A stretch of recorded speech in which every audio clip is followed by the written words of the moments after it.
আসসালামু আলাইকুম। আজ আপনাদের সামনে নিয়ে হাজির হয়েছি বিয়েবাড়ি স্টাইলে মুগের ডাল রেসিপি। এই যে কোনো অনুষ্ঠানে কিন্তু এই মুগের ডালটা খুবই আমাদের কাছে জনপ্রিয় এবং পরিচিত। এই মুগের ডালটা যে কোনো অনুষ্ঠান বাড়িতেই তৈরি করা হয়। বিশেষ করে বিয়েবাড়ির অনুষ্ঠানে কিন্তু এই মুগের ডালটা থাকেই। এই মুগের ডালটা খেতে অসম্ভব মজা হয়ে থাকে। আমার কাছে তো বিশেষ করে খুবই ভালো লাগে বিয়েবাড়ির এই মুগ ডালটা। এই মুগ ডালটা আপনারা কিভাবে ঘরে বসেই বিয়েবাড়ি স্টাইলে তৈরি করতে পারবেন কোনো রকম ঝামেলা ছাড়া, সেটাই আজ আমি দেখাবো। চলুন রান্নার প্রসেসে চলে যায়। দেখুন আমি একটা কড়াই বসিয়ে দিয়েছি, এখানে দিয়ে দিয়েছি 1 কাপ মুগের ডাল। আমি এখানে সোনা মুগ ডাল দিয়েছি, ছোট ছোট দানা যেটা ওইটা। এখানে আমি একটুখানি ভেজে নিব। এটাকে খুব বেশি ভাজার দরকার নেই, কালারটা চেঞ্জ করার দরকার নেই। কালারটা এভাবেই থাকবে, শুধুমাত্র যখন সুন্দর একটা ফ্লেভার আসবে তখন কিন্তু আমি এটাকে তুলে নেব। আমি কিন্তু এখানে মিডিয়াম টু লো হিটে ভাজছি, বেশি হাই হিটে ভাজলে এটার কালারটা চেঞ্জ হয়ে যাবে। দেখুন আমার এটা হয়ে গেছে, আমার এখানে সুগন্ধি ছাড়তে শুরু করেছে। এবার আমি নর্মাল ঠান্ডা যে পানি আছে ওটা দিয়ে আমি ভিজিয়ে নিব। আমি কিন্তু এই ডালটাকে 1 ঘন্টা সময় ভিজিয়ে রাখবো। 1 ঘন্টা পরে আমি আপনাদেরকে আবারও দেখাচ্ছি। দেখুন এই 1 ঘন্টার ভেতরে কিন্তু ডালটা অনেকটা পরিমাণে ফুলে গেছে। এতে করে কি হবে, ডালটা খুব দ্রুতই কিন্তু সেদ্ধ হয়ে যাবে। আমি আবারও খুব ভালো করে নর্মাল পানি দিয়ে ধুয়ে পরিষ্কার করে নিয়েছি।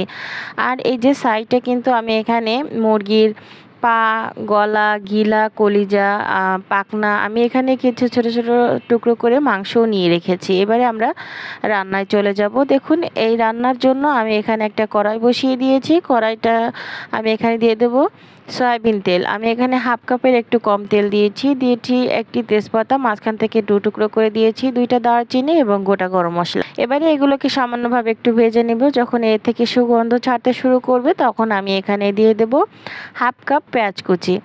অবশ্যই এখানে পেঁয়াজ কুচিটা দিতে হবে, পেঁয়াজ বাটা দেওয়া যাবে না। পেঁয়াজ কুচিটা দিয়ে সুন্দর করে একটু নেড়েচেড়ে একটু নরম করে নিতে হবে। বেরেস্তা করার দরকার নেই, একটু নরম হয়ে গেলেই কিন্তু এটা হবে। এটা যখন একটু নরম হয়ে যাবে দিয়ে দেবো 1/2 চামচ আদার পেস্ট, 1/2 চামচ রসুনের পেস্ট এবং 1/2 চামচ জিরার পেস্ট। আমি কিন্তু এখানে শুধুমাত্র জিরাটা দিয়েছি। এটাকেও ভালো করে একটু কষিয়ে নিতে হবে যতক্ষণ এর থেকে কাঁচা ফ্লেভারটা সরে যায় ততক্ষণ পর্যন্ত। এটা একটু ভাজা হয়ে গেলে দিয়ে দেবো শুকনো উপকরণ লবণ, 1/2 চামচ হলুদ, 1 চামচ ধনিয়া, 1 চামচ মরিচ এবং 1/2 চামচ গরম মশলার গুঁড়া। আমি এখানে শাহি গরম মশলার গুঁড়াটা দিয়েছি। এবারে এগুলোকে ভালো করে কষিয়ে সামান্য একটু পানি দিয়ে দেবো যাতে এটা নিচ থেকে ধরে না যায়। পানিটা দিয়ে নেড়েচেড়ে আমি ঢাকনা দিয়ে 1 মিনিটের মতো এটাকে রান্না করে নিব। এতে করে মশলাটা খুব ভালো করে কষানো হয়ে যাবে। দেখুন ঢাকনাটা খুলে নিলাম। এইবারে কিন্তু আমার এটা খুব ভালো করে ভুনা হয়ে গেছে, দেখলেই বোঝা যাচ্ছে। এখন আমি আগে থেকে যে মুরগির পা, গিলা, কলিজা, মাংস, গলা এগুলো রেখেছিলাম ওইটাই আমি মশলার ভিতরে দিয়ে দিব। মশলার ভিতরে দিয়ে খুব ভালো করে এটাকে কষিয়ে নিতে হবে। অবশ্যই একটু ভালো করে কষাতে হবে। একটু সময় নিয়ে কষালে কিন্তু খেতে খুবই ভালো লাগবে, খুব সুন্দর একটা ফ্লেভার আসবে। আমি এটাকে ঢাকনা দিয়ে কিছু সময় কষিয়ে নিব। দেখুন এইভাবে যদি বারবারে ঢাকনা দিয়ে একটুখানি কষিয়ে নেন তাহলে কিন্তু খেতে খুবই ভালো লাগে। আমার এটা কষানো হয়ে গেছে, পুরোটা তেল ছেড়ে দিয়েছে। আমি অফ স্ক্রিনে বেশ কিছুটা সময় এটাকে ভেজে নিয়েছি। এ পর্যায়ে যারা আমার ভিডিওটি দেখছেন অবশ্যই একটি লাইক করে দেবেন প্লিজ। আপনারা অনেকেই আছেন লাইক করতে ভুলে যান, প্লিজ এখন একটি লাইক করে দিবেন। দেখুন আমি কিন্তু মাংসটা আবারও একটু কষিয়ে নিচ্ছি। এবারে যে ডালটা আমি ধুয়ে রেখেছিলাম সেটাই আমি এখানে দিয়ে দিচ্ছি। এই মুরগির মাংসগুলো এবং ডালটাকে আবারও ভালো করে একটু কষিয়ে নিতে হবে, এ থেকে যাতে কোনো রকম কোনো পানি না থাকে। এবারে আমি ঢাকনা দিয়ে আবারও ঢেকে দিব। এভাবে ঢাকনা দিয়ে ঢেকে যদি আপনি কিছুক্ষণ কষিয়ে নেন তাহলে কিন্তু পানিটা থাকবে না, শুধুই তেল ভেসে উঠবে আর রান্নাটাও খুব সুন্দর হবে। আমি আবারও ঢাকনা খুলে নেড়ে চেড়ে দিচ্ছি। এবারে কিন্তু কোনো রকম কোনো পানি নেই, শুধু তেল ভেসে উঠেছে। এবারে আমি এখানে গরম পানি অ্যাড করব। আমি এখানে 1 কাপ পরিমাণ পানি দিয়ে দিচ্ছি। আপনারা আপনাদের পরিমাণ অনুযায়ী পানি দিয়ে দিবেন।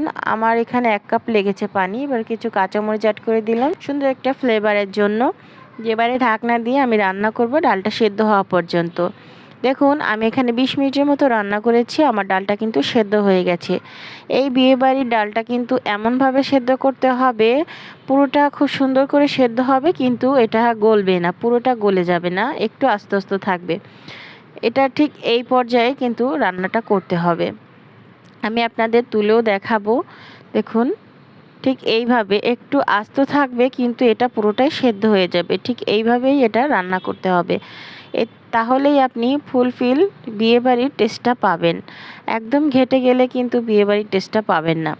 দেখুন এইভাবে একটু সেদ্ধ করে নিতে হবে। এসব প্রচণ্ড গরম, আমি মানে বেশিক্ষণ হাত রাখা যাচ্ছে না। দেখুন ডালটা এইভাবে রেখে আমি এখানে একটু গরম মশলার গুঁড়া দিয়ে দিচ্ছি লাস্ট পর্যায়ে।